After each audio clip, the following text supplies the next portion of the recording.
Carrément nourrissant, par l'équipe de Carrément Femmes, RCF Charente. Bonjour à toutes, nous sommes très heureuses de vous retrouver à nouveau pour un vendredi de jeûne. Et pour nous aider à jeûner, nous avons la joie d'accueillir Fanny aujourd'hui, qui va nous partager son chemin de vie, notamment son chemin de vie avec le Seigneur. Alors installez-vous bien. Pour celles qui jeûnent aujourd'hui, vous pouvez vous mettre dans votre cuisine avec une tisane ou un verre d'eau. Pour celles qui mangent un petit peu, vous avez avec vous votre assiette et un temps d'écoute. Et puis celles qui ne peuvent pas jeûner pour des raisons de santé, peut-être que vous êtes privées d'autre chose aujourd'hui. Et donc j'espère que ce témoignage pourra accompagner votre privation pour la remplir d'inspiration, que le Seigneur vienne chacune vous bénir là où vous êtes dans votre quotidien. Peut-être certaines vont écouter aussi ce podcast dans leur voiture. Et voilà, et merci Fanny d'avoir accepté de témoigner. C'est pas toujours un exercice facile, donc vraiment je voulais te remercier d'avoir dit oui, et je te laisse te présenter. Bonjour Juliette, bonjour à toutes. Je suis Fanny, j'ai donc la joie d'avoir 5 enfants.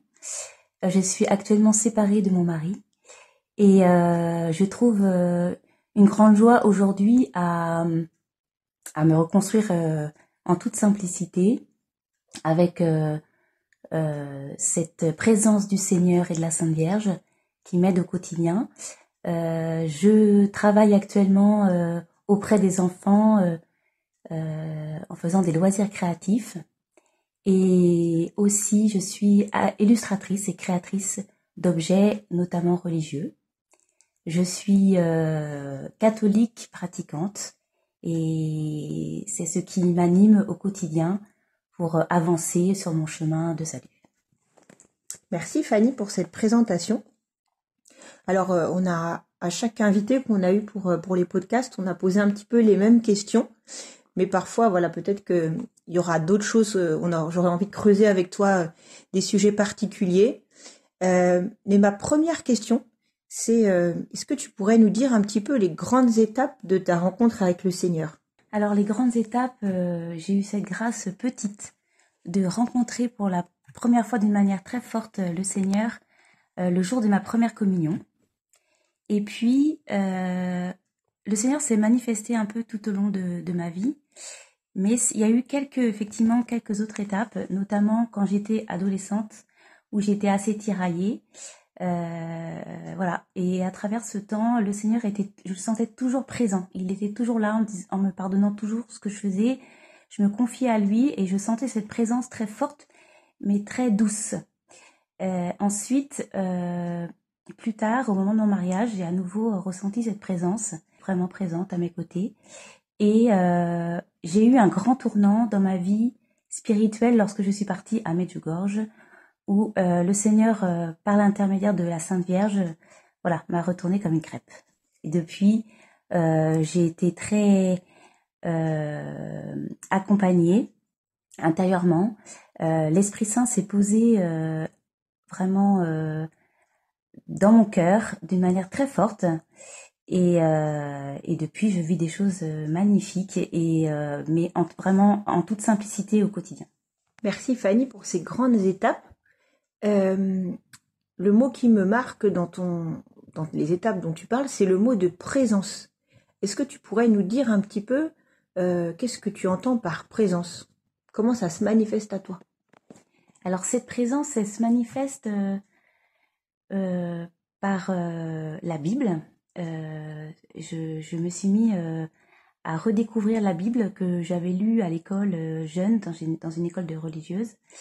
Et à nouveau, quand j'ai réouvert la Bible, je sentais vraiment cette présence du Seigneur qui me parlait à travers les mots. Et c'était toujours en lien avec ce que je vivais au quotidien. C'est comme si le Seigneur venait me penser des blessures que je pouvais avoir personnellement au cours de ma vie. Et cette présence s'est aussi manifestée à travers, on appelle ça des motions de l'Esprit Saint. C'est ce qu'on peut recevoir intérieurement en parole, sous forme de parole, de textes, d'images. Et voilà, c'est manifesté de cette manière, on peut dire. Est-ce que donc du coup là tu parles de ce qu'on appelle les charismes de l'Esprit Saint? Oui, alors c'est une grâce particulière qui est donnée à tous, hein, qui peut se manifester en tout cas à tous et qui peut aussi nous être retirée. C'est vraiment quelque chose qui permet à chacun d'avancer dans sa vie, mais ça ne permet pas forcément d'être comme des gens à part, en fait, voilà. Ce que tu veux dire, c'est que les charismes, c'est pas un don qui nous rend supérieurs aux autres. Voilà. C'est ça que tu veux dire. Et du coup, ce que tu veux dire, c'est que c'est un don du Seigneur pour nous aider à mieux le connaître, on pourrait dire ça. Est-ce qu'il y a d'autres fruits à ces charismes? Est-ce que tu vois d'autres retombées dans ta vie de ces charismes, par exemple une parole, ou quand tu lis la Bible et que cette parole elle est comme tranchante tout d'un coup dans ton cœur, ou quels sont les fruits de ces charismes? En fait, le fruit de ces charismes, ce sont des fruits qui sont donnés pour le bien commun. C'est-à-dire que c'est pas personnellement. Bien sûr que ça va nous aider, nous, personnellement, mais c'est pas le but du jeu. Le Seigneur, il permet vraiment les charismes pour édifier l'Église, pour la rendre plus forte, pour la accompagner sur son chemin de salut. Et en restant simple, en restant dans l'humilité, voilà. J'avais un prêtre qui avait dit une fois que quand on recevait un don, c'était pour une mission. On pourrait dire un peu ça pour les charismes? Oui, je pense que cela rejoint cette histoire de mission. On a tous une mission, je pense. Et parfois, on ne sait pas trop où ça peut nous mener, quelle est véritablement cette mission. Ça reste quand même un mystère, en partie. Mais on se rend compte sur ce chemin de salut que le Seigneur nous éclaire à certains moments sur les missions qu'il nous donne à travers ses charismes. Merci Fanny. J'avais envie de revenir et ça fait partie des raisons pour lesquelles aussi je t'ai demandé de témoigner, je t'ai invité à témoigner. Beaucoup de femmes dans les situations de séparation, notamment dans le milieu catholique, je ne sais pas ce qu'il en est pour le milieu protestant, parce qu'on a aussi des auditrices protestantes. En tout cas, chez les catholiques, certaines considèrent que si elles sont séparées, quels qu'en soient les motifs et leur situation de vie, elles sont un peu sorties de la vie avec Jésus. Et je pense à une personne notamment qui m'a confié, lorsque j'ai divorcé de mon mari, qu'il l'avait quitté, le prêtre lui a dit il y aura plus de Dieu dans ta vie. Alors peut-être elle avait mal compris, peut-être le prêtre a voulu dire quelque chose, il s'est égaré. En tout cas, je crois quand même que dans l'idée commune, beaucoup de femmes, et sans doute des hommes, mais j'ai plus des témoignages de femmes, se sentent sorties de leur route avec Jésus, une forme même parfois excommuniée, vivant une forme de péché alors qu'elles n'ont pas forcément reconstruit de vie affective par ailleurs. Comment tu considères, toi, cette séparation? Comment tu considères que le Seigneur se comporte avec toi? Enfin, est-ce que ça a modifié quelque chose dans ta relation à Dieu plutôt? Ça pourrait être ça la question. Alors, cette relation à Dieu que j'avais avant cette séparation ne s'est pas modifiée, elle s'est encore plus rapprochée. Je me suis vraiment rapprochée du Seigneur et de la Sainte Vierge. Et ce qui a été très fort, c'est que je me suis sentie vraiment consolée. Et je crois que dans ces moments-là, ce qui est très difficile pour l'un des conjoints qui se retrouve, on va dire, rejeté, c'est qu'il a l'impression en même temps d'être rejeté par Dieu, d'être rejeté par l'Église, d'être rejeté par les autres. Et j'ai eu cette grâce de ne pas me sentir rejetée, ni par mon entourage, ni par Dieu. Voilà, ça s'est passé comme ça. Qu'est-ce qui fait que tu t'es pas sentie rejetée? Comment ça s'est concrètement manifesté? Tu pourrais dire un exemple?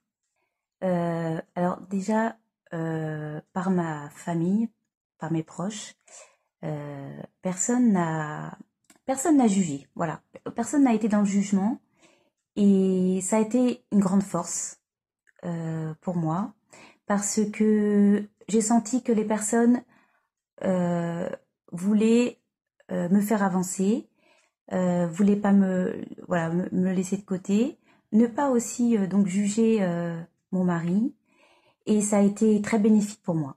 Donc ce que tu veux dire, c'est que c'est très important pour les proches, pour celles qui nous écoutent, qui ne sont pas dans cette situation, mais qui accompagnent d'autres femmes ou d'autres hommes qui peuvent vivre cette séparation.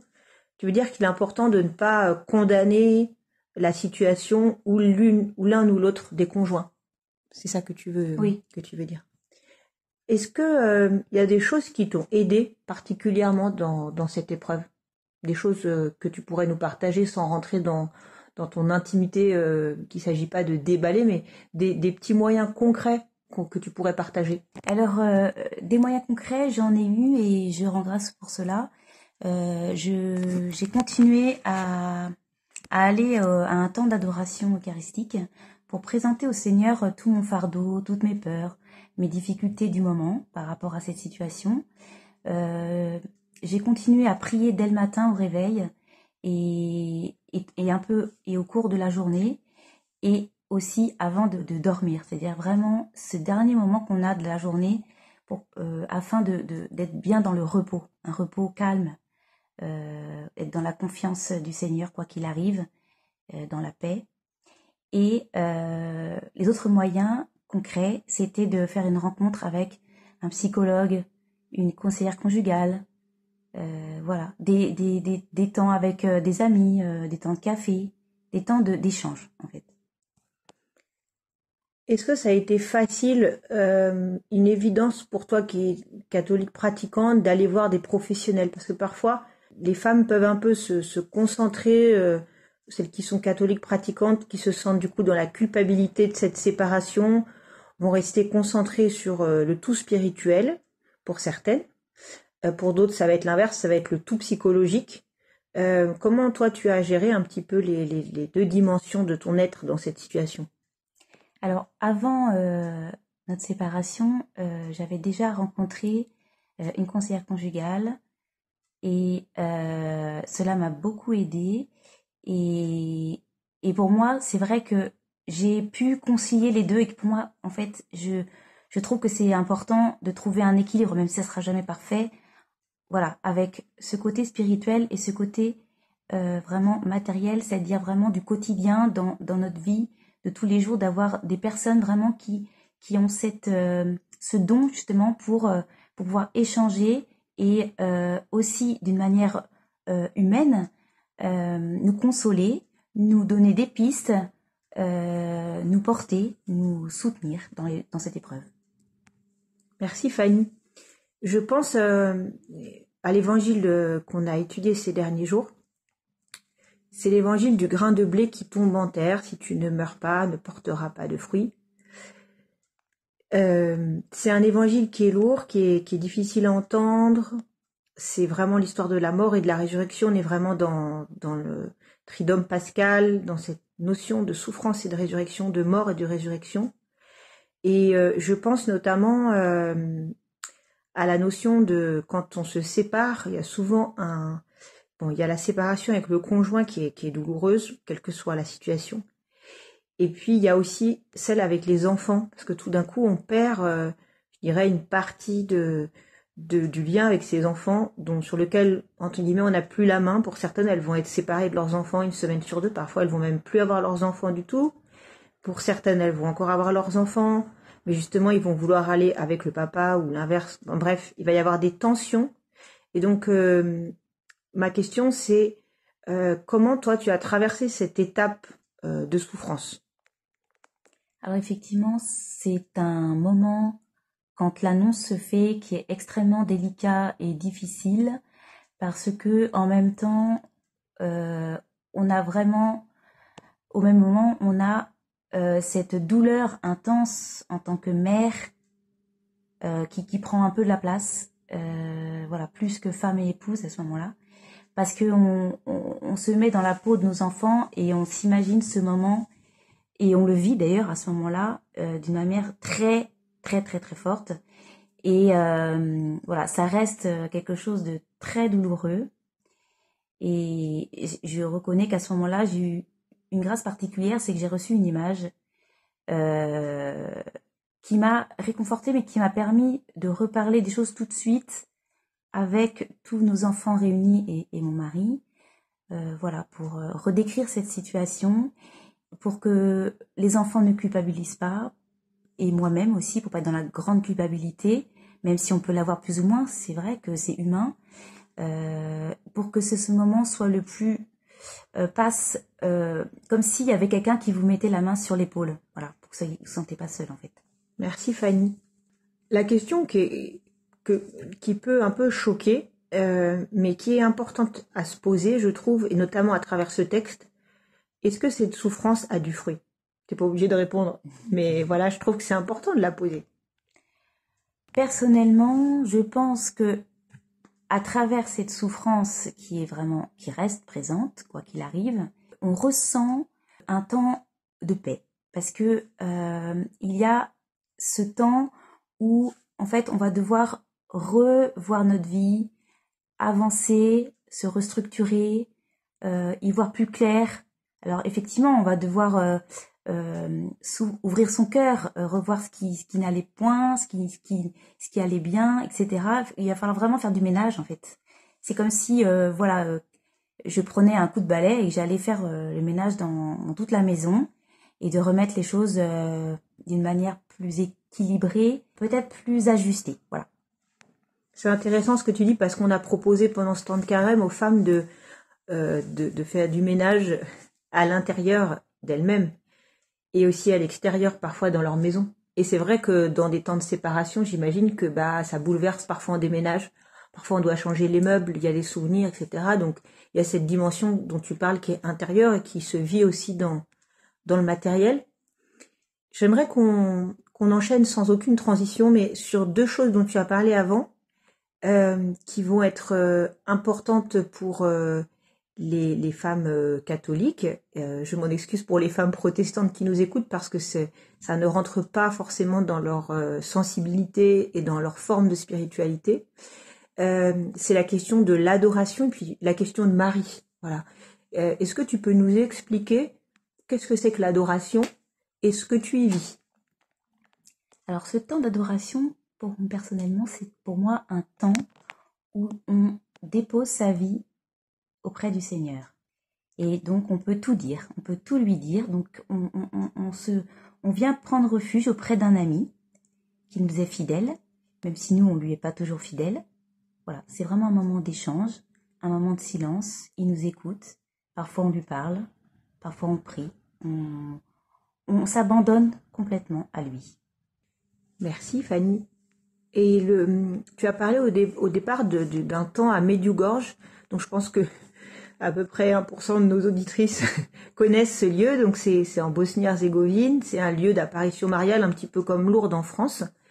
Qui est Marie pour toi? Je pense que la majorité savent qui est Marie dans la religion catholique, dans la Bible, etc. Mais pour toi, qu'est-ce que représente Marie? Comment tu t'adresses à elle? Si tu veux bien nous partager un petit peu. Alors Marie, pour moi, c'est ma mère du ciel. Elle est présente au quotidien et j'ai pu, par ce temps à Medjugorje particulièrement, redécouvrir le chapelet et depuis pouvoir dire au fur et à mesure quelques « Je vous salue Marie », puis quelques dizaines, puis un chapelet, puis 2, puis 3, puis un rosaire. Et avoir cette présence au quotidien de Marie, sans oublier bien sûr le Seigneur. Merci Fanny. Il y a un point que j'aimerais qu'on aborde parce que je crois qu'il est vraiment essentiel dans les situations notamment de séparation. C'est la question du pardon. Parfois on dit il faudrait pardonner ou au contraire je vois pas pourquoi tu lui pardonnes. Il y a chacun un point de vue très tranché sur on prend parti quand on est extérieur et je voudrais que tu puisses nous partager ce que tu veux bien nous dire, mais comment on avance dans la situation où on subit un peu la séparation. C'était plutôt toi, c'était pas ton choix. Comment on avance sur cette démarche de pardon? Ce qui m'a beaucoup aidée par rapport à ma situation et tout ce qui est démarche de pardon, c'est tout d'abord, avant même que cette séparation se fasse, c'est que depuis petite, le Seigneur me pardonnait tellement de choses que déjà cette histoire de pardon était déjà ancrée en moi et j'avais souvent le Seigneur qui me parlait à travers ma bouche intérieurement en me disant, à chaque fois que j'avais une situation difficile et douloureuse, pardonne-leur parce qu'ils ne savent pas ce qu'ils font. Et depuis, c'est quelque chose qui m'est resté, bien sûr. Et ensuite, quand cette séparation est venue, j'avais dans le cœur que le Seigneur me disait, chacun est libre. Voilà. Et donc, du coup, quand mon mari a décidé de partir, j'avais compris que c'est la liberté de l'homme. Et par rapport à cette démarche-là, je ne pouvais pas lui en vouloir. Voilà. Après, sur le moment, on peut en vouloir pour des choses du quotidien, etc. Mais comme c'était sa démarche personnelle, c'était pas la mienne. Voilà, ça restait vraiment sa façon de voir. Et je ne pouvais pas, je n'étais pas en colère en fait. Je n'avais pas cette colère qui peut parfois nous habiter ou cette haine. Non, je me disais, voilà, c'est sa liberté. Il a voulu reprendre cette liberté. Mais moi, en tout cas, je suis liée à mon sacrement de mariage et je resterai fidèle à ce sacrement qui nous lie, c'est-à-dire au Seigneur en lui-même, qui était notre lien, notre refuge et celui qui pardonne tout. Alors, parfois, c'est vrai que peut-être pour d'autres, on peut demander au Seigneur de pardonner pour ce qu'a fait notre conjoint, qui peut nous apaiser un peu. Voilà, parfois ça peut être long ce pardon. Il faut accepter aussi parfois le pardon peut être long et qu'on ne peut pas l'accueillir tout de suite. J'ai eu cette grâce de pouvoir accueillir ces temps-là et je remercie le Seigneur pour cela. Merci Fanny. Je pense aussi en t'écoutant aux femmes qui sont dans un moment où elles ne savent pas ce qu'elles doivent faire et du coup la foi, la religion, l'Église peut leur dire tu dois rester avec ton conjoint et certaines femmes subissent de la maltraitance, des violences très grandes, plus ou moins grandes. Qu'est-ce que tu aurais envie de dire à une femme qui aujourd'hui se retrouve dans une situation de grande détresse, toi qui passais par l'épreuve de la séparation, parfois elles ont peur de partir, soit parce qu'elles ont peur de la violence du conjoint, soit par culpabilité. Qu'est-ce que tu crois qu'il serait bon de partager sans que ce soit que ta parole soit parole d'évangile, hein, c'est pas chacun a sa conscience, mais qu'est-ce que tu voudrais dire à ces femmes? Pour moi, ce qui a été important dans cette situation, c'est de prendre sa place, peut-être une place qu'on n'avait peut-être pas avant dans le couple, et qui même si la personne est partie ou reste, se reconstruire intérieurement pour pouvoir après être à sa place même dans l'extérieur, une place simple, douce, mais qui est plus ajustée. Voilà. Et qu'on puisse vraiment, pour moi le plus important, c'est cette liberté intérieure, avant tout, qui génère en fait une liberté extérieure. C'est-à-dire que avec la personne qui vous a quitté ou qui peut-être est restée, de pouvoir à ce moment-là faire des démarches d'échange qui vont être plutôt dans une posture où vous avez votre liberté de parole, d'action, sans que l'autre juge vos oui, vos non. Voilà. Donc en fait, pour toi, la clé, c'est de pouvoir